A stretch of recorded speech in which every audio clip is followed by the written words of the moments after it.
কোরআনের কোন দুটি সূরা আলহামদুলিল্লাহি রাব্বিল আলামিন আয়াত দ্বারা শেষ হয়েছে? ক সূরা আনআম ও ইউনুস, খ সূরা আনআম ও জুমার, গ সূরা গাফির ও ইউনুস, ঘ সূরা সাফাত ও জুমার।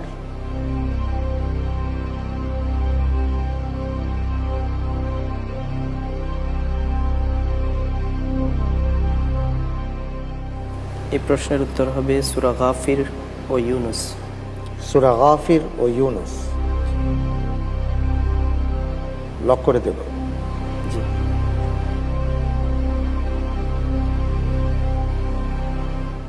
লক করে দেয়া হোক গ সূরা গাফির ও ইউনুস।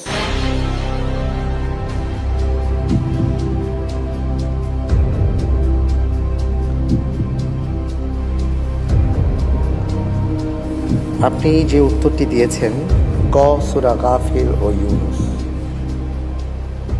উত্তরটি সঠিক হয়নি। উত্তর হবে ঘ সূরা সাফাত ও জুমার।